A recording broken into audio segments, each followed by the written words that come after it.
We've all had crazy thoughts. I remember sitting in staff meetings at my old job and thinking like, what's the craziest thing I could do right now? And that doesn't mean you're going to do it, right? Like, we have a tendency to identify with our thoughts. And I think taking a step back and learning how to not identify with them so aggressively is really the first step, because then you can start to say, where do these thoughts come from? Are they like a tape that I've been playing in my brain for the last 20 years? Have I just been saying to myself, you're not worthy, you're not enough, you're not worthy, you're not enough? Where did that come from? T-minus 10 seconds. Welcome to the Journey to Launch podcast with your host, Jamila Souffrant. As a money expert who walks her talk, she helps brave journeyers like you get out of debt, save, invest, and build real wealth. Join her on the journey to launch to financial freedom in 5, 4, 3, 2, 1. If you want the episode show notes for this episode, go to journeytolaunch.com or click the description of wherever you're listening to this episode. In the show notes, you'll get the transcribed version of the conversation, the links that we mentioned, and so much more. Also, whether you are an OG journeyer or brand new to the podcast, I've created a free jumpstart guide to help you on your financial freedom journey. It includes the top episodes to listen to, stages to go through to reach financial freedom, resources, and so much more. You can go to journeytolaunch.com/jumpstart to get your guide right now. Okay, let's hop into the episode. Hey, journeyers. I'm so excited to have this week's guest on the podcast. I am talking to Paco de Leon. She's the author and illustrator of Finance for the People. Also, she's founded the Hell Yeah Group, a financial firm focused on inspiring creatives to be engaged with their personal and business finances after her experiences in small business consulting, financial planning, and wealth management. She's also a TED speaker whose work has been featured everywhere: New York Times, New York Magazine, Time, Bloomberg, Forbes, Fortune, Vice, Refinery 29, and Business Insider.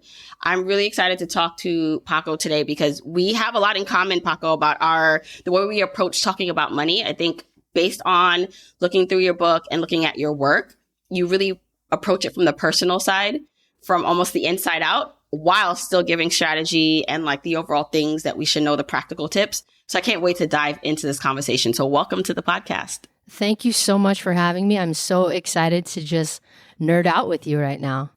Yeah. So you have a experience that I think is really obviously helpful in terms of being able to talk about finances, wherein you had real life experiences on the other side, like in the corporate world of finance. And that is what also led you to now talk about it in a way where you can break it down so that it makes sense to the people, the common people. And I want to go back to that. Can you explain your history and then what made you venture from that corporate kind of professional side of finance? Yeah, my background feels really serious, doesn't it? Like, I worked as a financial planner and I worked in business consulting. But my decision to study finance and economics, it came from a lot of the stories that I absorbed from my family growing up. I grew up with two immigrant parents, and they came to America at very young ages, and they assimilated. And the one thing that they instilled in me was the importance of education. And, when you have immigrant parents, and those who are listening probably know, there's this underlying understanding that you are to study something practical and useful, and not, what they viewed as risky or maybe even frivolous, like art or music. And so I chose finance and economics truly because the clock was running, and I was like, oh no, I'm already going to be a super senior here. I just need to pick something. And I was doing business classes. And so I was like, finance seems intriguing because there's all these people who seem like they don't have to be geniuses to make a bunch of money. Yeah. And I was curious about that kind of flexibility because, I've been a musician pretty much my whole life, and I wanted to just have space to create my art, but also, put a roof over my head and put food in my belly. And so finance seemed like a practical, something I could always fall back on. And after that, I graduated actually the summer of 2008. You might remember that time. It's, kind of when the ass fell out of the housing market and everything went to crap. I applied for a job at a small business consulting firm. And at that firm, I basically learned how to do bookkeeping for creative businesses. And I learned how to really run a business from the boring side, right? From the side of I have to open up mail from the IRS, from the side of what kind of insurance do you think we need for the kinds of risks we're taking? After that stint, I worked as an assistant at a financial planning firm and a wealth management firm. And then I created a new position as a junior financial planner because, of course, Jamila, they can't just promote me to financial planner, right? I have to take a create a step in order to do that. So that's really where I got the real boots on the ground, practical experience was through these jobs. But what I quickly learned was even if you have all of the information, that doesn't mean that you're totally equipped to manage your personal financial life. That sounds pretty on target. And I think it's important just also as an immigrant myself and being raised by a single mom who came here and sacrificed everything to get here. It was also pretty much, yeah, sure, you can have all the other things you do, like the extracurricular, but education was the best investment in terms of, and not that she spent a lot of money on my education. Like I didn't go to private schools, but it was, I'm going to send you to the best public schools I can get you in, and you better study and get good grades. And it wasn't as aggressive as that, but it did feel like a responsibility that I had to at least get good grades, go pick a major that made sense, which was business management. Didn't have a clue what I was going to do with that, but I was like, I'm just going to work in an office so I can make as much money as I can. So I know a lot of people can relate to that experience. And, it's interesting because I also find that because of that experience where our immigrant parents don't understand the financial system or weren't given the tools, we, as like the first generation to go to college here, have then graduated probably with a lot of debt because at any cost, it didn't mean it, by any means necessary. We were going to get that lawyer degree, doctor degree, engineer degree. And so I think that's like the burden our generation of kids of immigrants are facing now. But hopefully, I have kids that will learn from, and they'll learn for sure not to do that too. Yeah, absolutely. With each generation, there's progress. And, I think there were just so many unknowns, and our parents were doing the best they could with the information they got and that they had. And they were saying, of course, we should value education. And it just points to a larger societal issue of, the question, why would we be charging people this much money for education? Because it's actually better for the entire country if we could all have access to education. But I know I'm preaching to the choir here. Yeah. I do want to touch upon, so you spent some years now helping other people, other companies, businesses with their finances, professionals, and you saw that it didn't translate. When you say that it didn't translate just because you understood it yourself, are you referring more to your colleagues, seeing how they were not able to manage their finances? What for you pulled you into the more personal finance space and going out on your own on this? Well, I think I'm very fascinated by human behavior. That's one of the reasons why I decided to study economics in addition to finance, was because economics, it's a study of human behavior, but through the lens of data and numbers. We're really asking the question of why did people behave in that way? And I'm just so curious about what motivates us. Why do we not act in our best interest when we have the information? So that was the question that kept popping up. Why do people spend outside of their means when they have the rational information, right? That you should not live with outside of your means. Why do I do that, right? Questions, or I would see it on both ends. People who grew up in poverty, they look as if they're acting not in their best interest. People who grew up with a ton of money, lots of generational wealth, they're somehow also not acting within their best interest. And so what I discovered through just talking to people, teaching people, doing workshops, running my business, and taking on clients was we're all a little weird about money. And it is our duty to unearth that, right? To try to discover that aspect of who we are. And that's how we're going to level up in life, whether it's with finances or running a business or being in a healthy relationship. We're constantly going to confront these narratives, and, they may look like one thing, but they show up in other areas of our lives. And that's why this work is so important to me. And when you transitioned out of that professional space, so you were a financial planner too? Yeah. Yeah. So you did get your license, and then you transitioned now to then start your own company. And what I really find fascinating, or just because I know so many creatives, me now, I feel like being one of those creatives, but also very logistical and working with money, is that I'll have creatives who listen. So maybe, their passion is in the arts and they're not earning a lot of money. So they want to understand, how can I reach the level of freedom or independence that you talk about, Jamila, with this inconsistent income, or creatives don't earn a lot? How are we supposed to do what you're doing unless we go to the grand stage, right? Like we're at a concert level. So with that, how can you talk about that transition? Like, your focus is helping creatives, but what does that look like? And then I would love to talk about more like finances for creatives and how to help them. So the way that I work with creative professionals is really two ways. The first way is what you are experiencing inside of your ears right now. It's I give talks and I create content, and I'm just out and proud and loud in the world about this information, right? And some of it's very practical, like how to strategize, right? How to save for taxes, or like you just asked, how do you manage a budget or living rather on inconsistent income, right? How do we tackle those practical things? And the other way that I help creative professionals is I run a bookkeeping agency called Hell Yeah Bookkeeping, and we manage the bookkeeping and the accounting for production companies and creative agencies and design studios and all of those kinds of creative professional businesses. And I guess the bigger question you're asking is, how does one make a living and a life being a creative professional? Like you kind of hinted at earlier, a lot of this stuff is very personal. You need to decide and choose what is right for you. And one of the big hurdles I think a lot of creative professionals deal with is, when you are a creative entrepreneur, you are an entrepreneur. And when you are an artist, you are an artist. And those two identities can be really challenging. And the creative entrepreneur has to listen to the market. They have to understand that they are taking their artistic tendencies and they're bringing it into the world of commerce.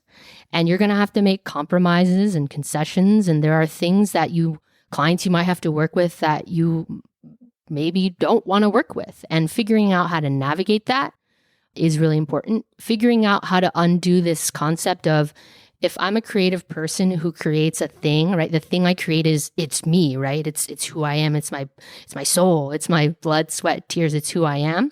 And then you're asking money for that. There's this whole narrative of like other people not seeing me as worthy because they don't want to pay that price. So there's a lot of that kind of untangling and inward looking that I think one has to take and one has to do in order to decide if this is the path they want to go on. Because for me, I love playing music, and I don't want to be a working class musician. I don't want to leave my wife and family to go on the road and play songs for people. I don't necessarily want the struggle, I guess. Maybe that's a narrative that I need to undo. But I like that my job is to sit and pontificate with people like you, right? To write content, to write books. That to me is exciting. And then that frees me up to then and go use my art to process my life. That's what's so important to me. And I mean, you'd have to pay me a ton of money to take that away or to bring that into the forum of commerce and make me start to compromise my way of processing. Okay, I love that you're bringing this up. I have a sister, Shayna. She's going to have to listen to this. I'm going to tell her. She's a dancer. I mean, that's her primary love. And she would love to earn money full time from dancing. And I think she's realizing, though, she needs other things. So she has started to develop her portfolio in a way in which she's got her license as a life coach. She's very talented, especially for her age. Like, in what she does. And I can see, and I have so many people who listen who are facing the same thing. Like, do I pursue this thing I love and continue at it and earn a living from it? And especially in a world in which, majority of the dancers she knows, they're not making a lot of money, right? Based on the lifestyle she wants. And so it feels like on the other end, okay, then that means I need to go get a 9-to-5, whatever that looks like. And it could still be a creative 9-to-5. It doesn't have to be in an office, but you have to earn a living. And I think so many people are faced with, do I continue to pursue this passion? Because I know there are some people who make a great living out of it, and maybe there is some sacrifice based on like where they're doing it and the level and how much they travel. Or should I separate this? And then maybe it's not something I do all day because I have to work, but it's something that I can pour into and do on the side or on the weekends when I have time.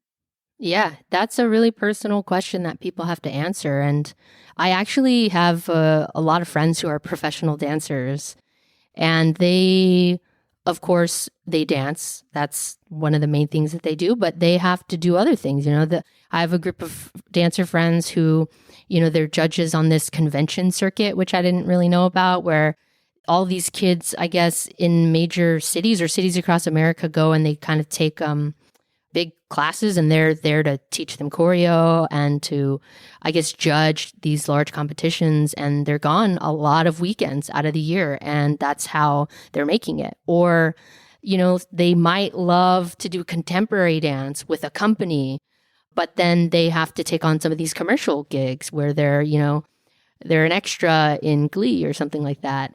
I think it's possible. It's entirely possible to make a living doing something that you're passionate about, but you just have to accept that if that's what you're going to do, that you are converging art and commerce, and you're going to have to make some compromises along the way. Yeah, I think it's practical. It's not something maybe you want to hear, but I think it's real life.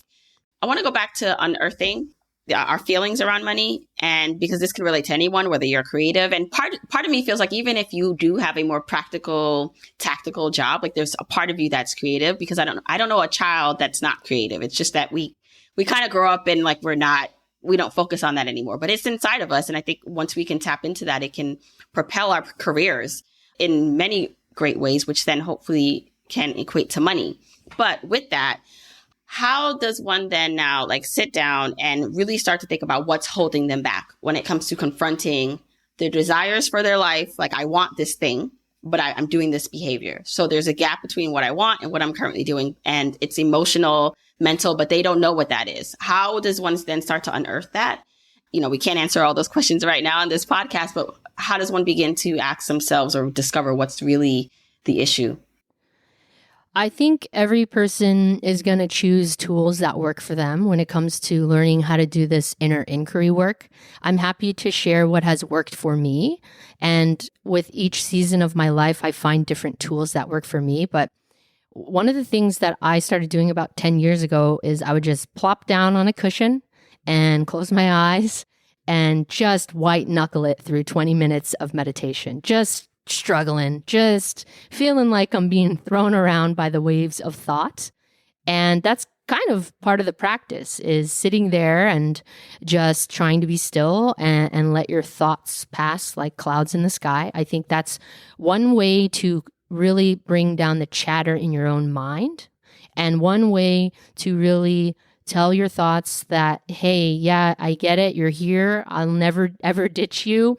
But you are just a thought. We've all had crazy thoughts. I remember sitting in staff meetings at my old job and thinking like, what's the craziest thing I could do right now? And that doesn't mean you're going to do it, right? Like, we have a tendency to identify with our thoughts. And I think taking a step back and learning how to not identify with them so aggressively is really the first step, because then you can start to say, where do these thoughts come from? Are they like a tape that I've been playing in my brain for the last 20 years? Have I just been saying to myself, you're not worthy, you're not enough, you're not worthy, you're not enough? Where did that come from? And that's really the next phase that I stepped into, was looking at the narratives I have around money. And for me, journaling was really helpful, right? Asking myself, Paco, why don't you feel like you deserve certain things? And this is an ongoing conversation that I have with myself. Like, it'll be anything. It feels innocuous, right? Like a nice mug. Like, this nice mug that I have is created by this artist, local artist here. And it's an expensive for a mug, it's like, anywhere between $45 and $90. And I remember hemming and hawing and standing in the store saying, should I get this mug for myself? I had the money, I could afford it, but I didn't know if I deserved it. And so when you, learn how to just look at your thoughts. 2, you can start to catch them as you're, really living your life. But I do think it requires that practice, right? Journaling has been a great thing for me. I want to normalize therapy and say everybody should go to therapy, if only to understand their own feelings. It doesn't mean we're messed up. It shouldn't have a negative connotation. I think therapy is kind of like going to the gym, right? You go to the gym to learn how to hold your skeleton using your muscles and maybe lift things and stretch. And going to therapy is the same thing. It's like learning how to be like, what's this feeling I have in my body? And how do I sit with it? And should I do something about it, or should I just accept it? And at this point, I'm rambling, but all of this is really important because it goes back to what I was saying earlier. It can help you get to the root of, why am I acting in a way that's not in my best interest? You might just be playing this story over and over again, and you have these subconscious beliefs that are holding you back, and it looks like you're not acting within your best interest.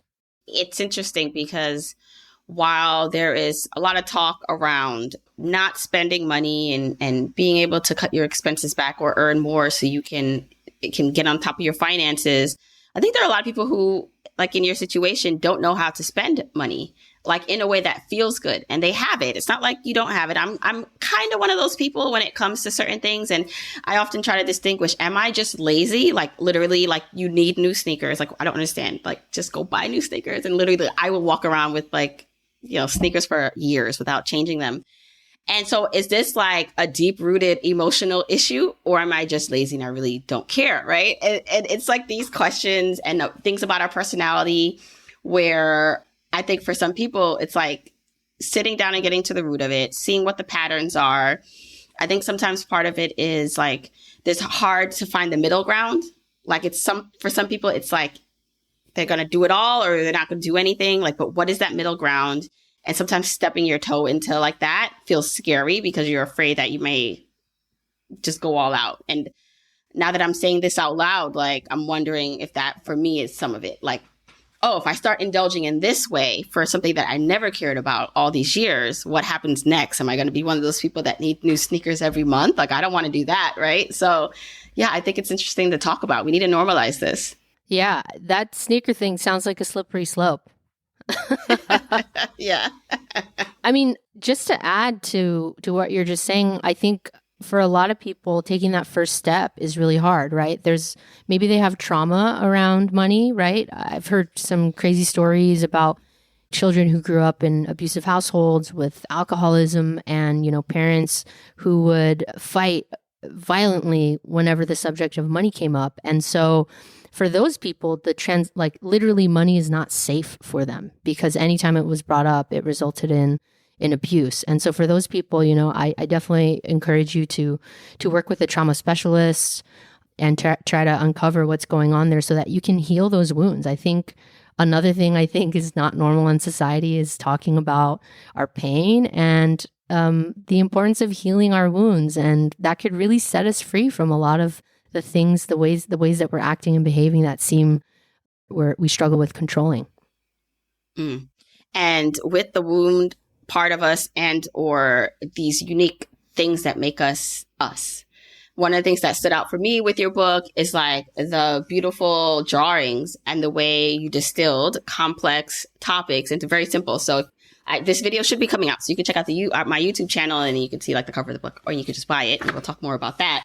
But, you merged and found a lane for yourself for talking about finances and illustrating things in a way that it's unique. Like, I don't know too many people in this space doing it this way. And it makes me think of all, creators or people who have different interests where they can merge those talents, like you in illustration and being an artist, with finances, merge that, and that's unique.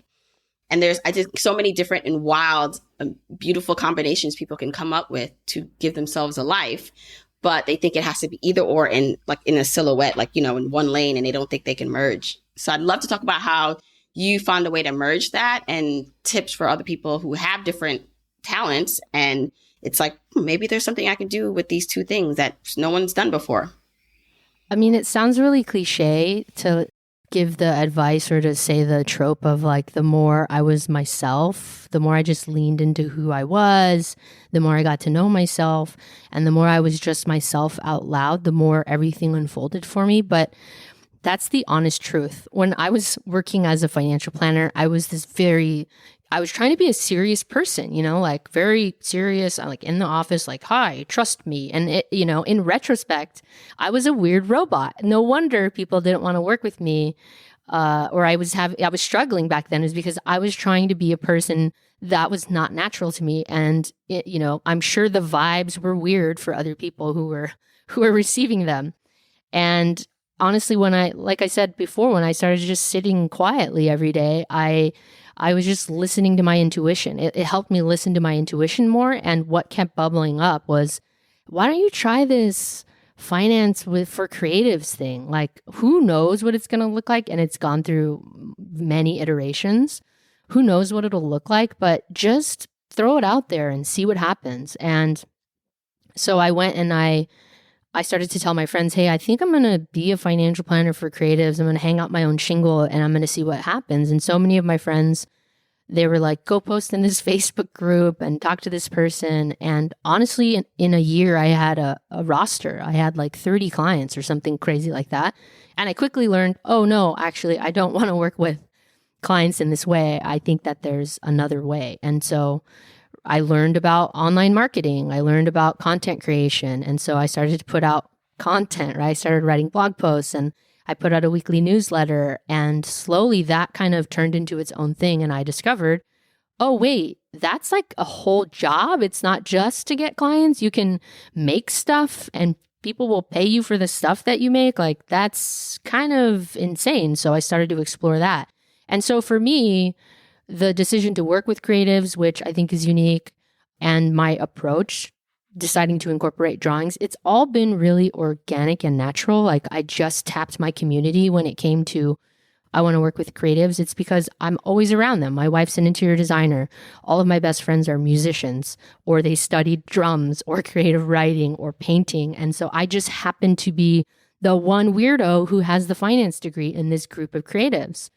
And it continues to happen. I show up at dinner parties or cocktail parties or conferences, and it's all creative people. And then, me, and it just naturally works that way. So lean into whatever community you're tapped into, lean into that and follow that and follow your intuition and listen to your intuition. And part of the reason why I started to incorporate the drawings was because I have this deep burning desire as a human being to be understood by other human beings. I want nothing more than to be fully seen and understood.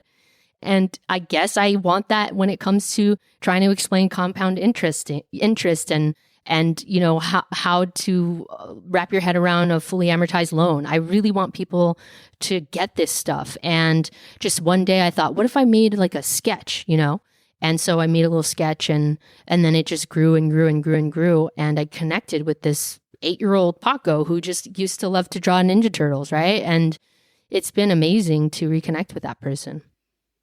Yeah. And what I'm hearing too is the iterations. Like, you're not going to, it's not going to always be the first thing that's the final thing. Most times it's not. You have to walk forward, try different things before you can get to this thing that you want. And I think as creatives, I know as a creative, at least for my work, it's never good enough. Like, I'm like, oh, like, it needs to be this thing. It's not perfect. And other people may compliment it. And I'm just like, no, I don't think it's that good. But if I were to wait to put this podcast out until I thought it was perfect, I would have never started the podcast. Like, I literally just, every week, I'm just like, oh gosh, like, I didn't want to hear my voice. And people still don't believe that when I say it. And I'm like, listen, it is true. Like, I've had to let go of the perfectionism of from where I am right now to where I see what I want myself to be and Journey to Launch to be. And I think a lot of people are stuck as creatives. They want it to be a certain way. Going back to, I'm not picking on Shayna, my sister, but I'm just gonna say this because I think it's going to help. She has like such, like, I'll say to her, like, you should do this thing. And she kind of wants to, like, maybe it's a dance or something she can put out there, but she's so critical of it. And I'm like, okay, I know you and your dancer friends have a different level of what's supposed to happen. But for me, this is amazing. Like, most people would think this is amazing. And, but it's that level of critique and when you love something so much, but then sometimes it prevents you from putting out there and letting it blossom in the world. Yeah, you have to find the balance, right? You have to find the balance between being thoughtful about what you're creating, making sure it's high quality, and then shipping. And I mean, I love, the podcast is a great way to just force yourself into that level of discomfort because ears want more podcasts. So I think that's what I love about putting out a weekly newsletter is it forces me to ship something every week, right? To have an idea and to pontificate on it and share it with my audience. And it's a good creative practice to have. And one other thing I just wanted to add to what you're saying is I once went to a conference and I heard somebody say, sorry, I don't know who to attribute this quote to, but I heard them say to be a creative person is to live a life in tension, right? You're kind of caught between your thoughts and your ideas and what you're trying to express, and then actually expressing it and sometimes waiting for the response after you've shipped the thing. And I think if we can accept that, like to be a creative person is to live a life in tension, if you accept that as part of the game, I think it makes it a lot easier. I love that. And even with finances, as we transition a bit to talking about some practical things for people with their money, I also believe that, for me, I'll speak personally, but money is also tension. Like, there are some days where I feel fully secure with what I have in investments in my bank account and what's potentially going to come in and what my future looks like. And then there are some days where I'm like, ooh, like, is this enough? Like, should I not do this? Should I invest more? And a lot of people will come to me and say, well, I don't know. Like I sometimes I don't know what I'm doing or I feel so insecure with my money. And part of me just feels like that's normal. And I think because people think it's not normal, they think they're doing it wrong. And it's just like, it's part of the journey. It's part of the process. Absolutely. It happens to me all the time. One of the things that I've been doing to help me through those moments of like, what the hell am I doing? Am I okay? Right? Oh, am I okay moment? I just take a deep breath and say, you're safe right now, dude. Like you're not, like you're good. In this moment, you're safe, and just come from that space. And then if there's something practical I need to do, right? Like, I don't know, roll over a 401k or something like that, then I'll do it. But that just helps kind of quiet the nervous system and make me feel like ready to march forward and do the practical thing. So you're safe right now. So before we get ahead of ourselves and start thinking about the worst case scenarios and things that may not happen, it's breathe back into your body, meditate, close your eyes, or just like at least taking a moment. Like if you are having those feelings of overwhelm about your money or life, career, hopefully you are safe right now, but you're safe right now. You're safe right now. I love that. Okay, so let's talk about a little bit of some practical things when it comes to, so I'm going to read this from your book, Getting a Grip on Your Finances. So you have on the cover, addressing your belief, stepping into your power, navigating an unequal system. So I know that's also important for you that you bring up. So for someone listening and who's like, all right, Paco and Jamila, I'm ready. Like, let's do this. What are some of the first steps they should do now when they are trying to become better with their money and get a grip on their finances? I think the number one thing that somebody could do right now who hasn't been very active in managing their financial life or addressing their relationship with money, the best thing you can do right now is to open up your calendar. I'll wait. Go ahead and open it up. If it's a paper planner, go grab it. If it's a calendar app, pop it open. Look at your calendar, and find a time that you can dedicate at least 20 minutes to every week for what I call weekly finance time. And it's exactly what it sounds like. It's at least 20 minutes every week that you've carved out, that you've set aside, that you are dedicating to yourself and your growth, and you're keeping it sacred, that you're going to show up and you're just going to start giving one single crap about it. And that's how you can do it, right? And whenever I recommend this, I always think, is this good advice to recommend to people? It sounds so silly to ask them to carve out the time. But it's so important because you are showing yourself that you are willing to invest your time and your energy in yourself. Okay, great. So now you have 20 minutes, let's say Wednesday at 4:00. You've scheduled it for 20 minutes. What are you going to do during this time? Well, the first thing you could do is just make sure you have all your bank logins. I know a lot of folks who don't have all their logins, and that is a barrier in their mind as to why they can't go figuring out how to manage their credit card debt, or figuring out what to do with a student loan payment plan that could be more aggressive, or even just, figuring out a spending plan. They don't have their logins. Okay, great. You have the first 20 minutes, figure out your logins, set up a password manager. Next time, just look at your accounts. Just log in and just start putting your eyeballs on the accounts. And you are training yourself, right? It's like, it's as if you're going to the gym, right?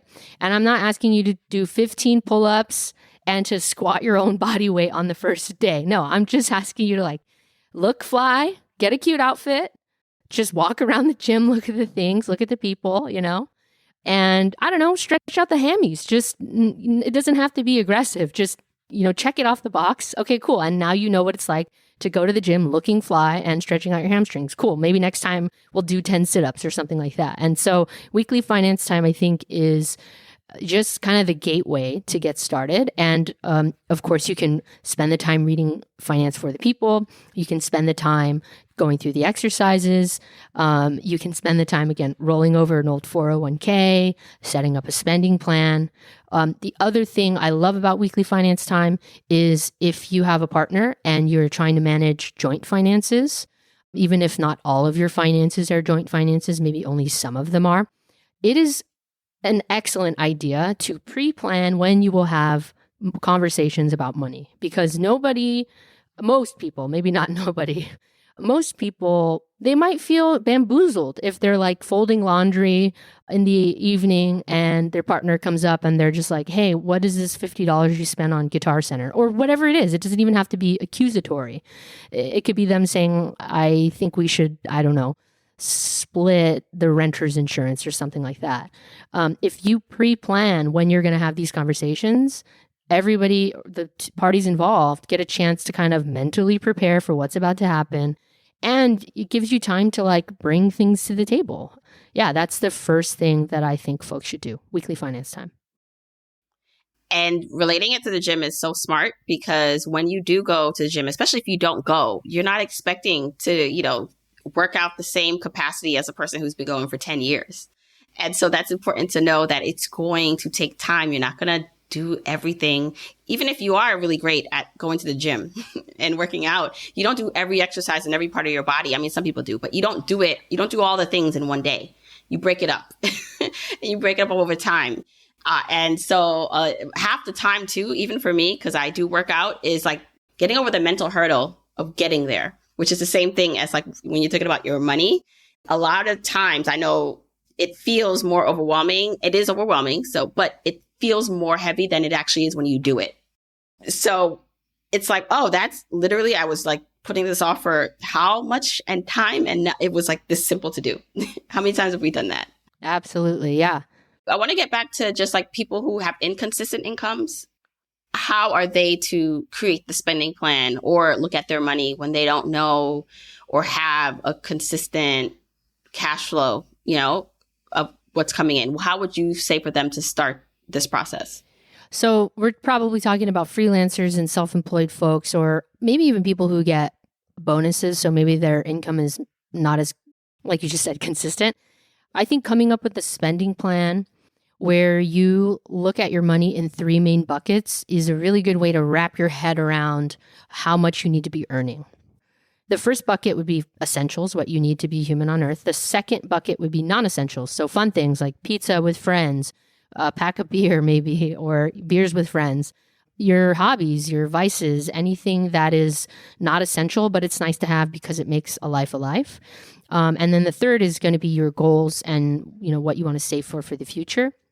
When you're making inconsistent income, you have to figure out, I have to at least be consistent enough to hit that first bucket, always. Otherwise, it's like a shark in the water or blood in the water with a shark nearby. Sorry to be so violent. But it means that you are putting yourself at risk to go into debt because you're not meeting that first bucket, right? That's the way that I would think about that. Of course, it is my dream that everybody who is working for themselves learn and understand what it takes to build a consistent income, right? That they're making so much money each month that they can just put themselves on a payroll and that payroll is then consistent. If I could just talk a little bit more about that larger strategy, is that cool with you? we should, because that's what's going to allow it to be consistent is the bigger business strategy. So yes. Right. Okay. So one of the things I've run into with a lot of creative folks, and yeah, mostly creative folks and folks who are self-employed, is they'll come to me or they'll email me and say, Paco, I'm having a cash flow problem, or they're not saying the words cash flow, but the way that they're describing it is, I can't manage the money and all this, it's the cash flow that's the issue. And I can see what they're saying, but really when you step back and you kind of analyze the larger issue, they have a marketing problem with, they're having a revenue problem. They don't have enough money coming in to meet their needs. And therefore, that's why there's a cash flow scramble, is they're trying to figure out how to pay bills and manage things. And it's on a thin margin. And so one of the things that I spend time walking around thinking about my fellow creative people and their money. And one of the things I thought about one time was like, oh, marketing is the mother of revenue. Marketing is the mother of revenue, especially when you're self-employed. And it's scary to market. I get it. It might not feel natural to you because maybe you're seeing people do it in a certain way. Maybe you're seeing people on TikTok dance and point around and you think there's not a snowflake's chance in hell that I'm going to do that. And that's fine. You don't have to do that. But just understand that once again, if you are participating in commerce, in our capitalist society, you do have to figure out how to get a pipeline of people who want to buy your product or service. You have to get them interested, right? You have to get them not just interested, but then willing and able to open up their wallets and give you that money. And you do that through relationship building, right? Like literally, this is a great example. I'm on this podcast. I'm saying, hi, my name is Paco. I'm dropping these nuggets for you that maybe they're going to blow your mind. Maybe you're going to implement them. And my hope, I'm going to be very transparent. My hope is that you'll be walking around outside in like 30 minutes or something, just chewing on this podcast, being like, wow, that Paco said some interesting things. I'm going to buy her book, right? This is a perfect example of marketing, why it's important and how it then impacts your bottom line. For some folks, we're going to run into ourselves and our own issues, right? For me, it's like, I have to be seen. I like to be seen, but I hate to be seen. And so just confronting that and dealing with that and journaling about that is the ways that we work through it. Yes, I'm so glad you brought up just, we're talking about how to help people with an inconsistent income, and how they can manage that. But the broader conversation about, okay, but if you're choosing to do this, then let's figure out why you're having the inconsistent income. Is the marketing? Is it the pricing? Are you undercharging? Or is some people like the market is the market, meaning the market price for what people are typically buying for whatever they're selling, and they have to either go to get a new type of customer or sell something different. There's so much to this, and you don't have to figure it out all today, guys. But it is something that you start thinking about if you are having this issue. I just wanted to add one more thing about that. In the book, I have a whole chapter that is encouraging people to reframe how they think about earning money, because as you know, that's one of the most important things, is making enough money is going to allow you to make financial decisions, make investments and save. But one of the things that I try to encourage people to think about is think about earning money and revenue streams as like an experiment. You're just running an experiment. You have an idea. You don't know if people are going to buy. You think this audience will buy. Great. Just run an experiment. Put up a web page or talk to people or offer a program. Put it in beta. Like you were saying earlier, you have to just start and you have to put it out there, and then your audience will respond, and then you adjust accordingly. Right. Don't overthink it. I know advice I need to also take. So the navigating in an unequal system, I just want to spend a couple of minutes here. I mean, it can deserve its own episode, because I just feel like this is a struggle for a lot of people who are very conscious about the world and the inequalities in it. And there's this idea that we are here. We're in a capitalist society, whether we like it or not. And how can we then make sure that we're okay, our community is okay, our families are okay, and navigate within this? So just want to hear your thoughts around that for people who actually struggle with having to participate in this when they don't like the way the system is set up. Well, we all have a choice. And if you don't want to participate in the system, there are definitely alternative communities that you can belong to. There's intentional housing communities where you're basically living on a commune and you share duties of raising kids and cooking and cleaning. There's lots of different options, I think, for people to explore. And it doesn't have to be that extreme, but we are talking about people feeling the struggle with participating in capitalism. That's one way, right? Just opt out. Something a little bit more practical is we have to accept the fact that there is always going to be a way in which we are compromising our values within this system. Even investing. People ask me all the time, how can I invest in a way that's socially responsible and, that's not bad for society and the planet and all of this? And my answer is a little bit unfortunate.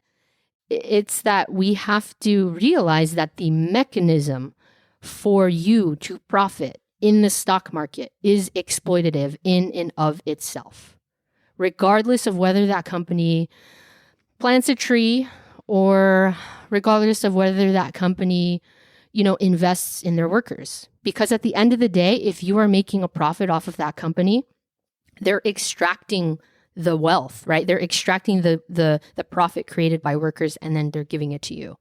So I think what we need to do is accept that with every good thing in life, there are bad things. And I know you're like me. I don't necessarily like to label things good and bad, but there's just this acceptance that you have to kind of work with, right? You have to sit with, and a lot of people want some nice ribbon on how to reconcile an unequal society. There's no ribbon. It's not nice. It's messy.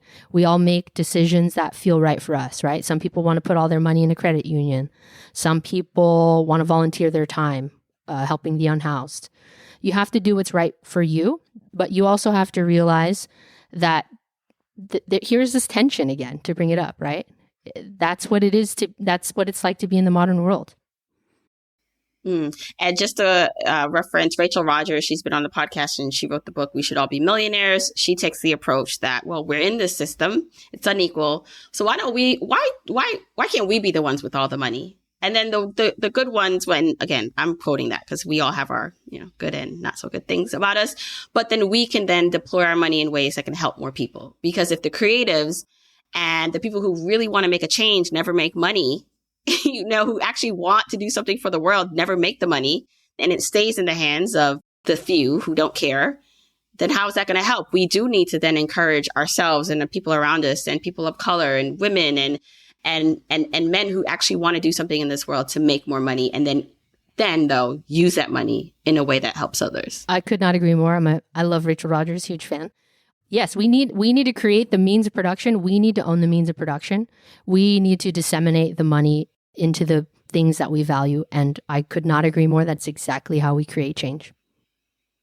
Yes. Okay. So Paco, please tell everyone a little bit just about like the book itself, like who's it for? It's so comprehensive, I must say. Like you literally touch on like every subject, and where they can find it when it's out.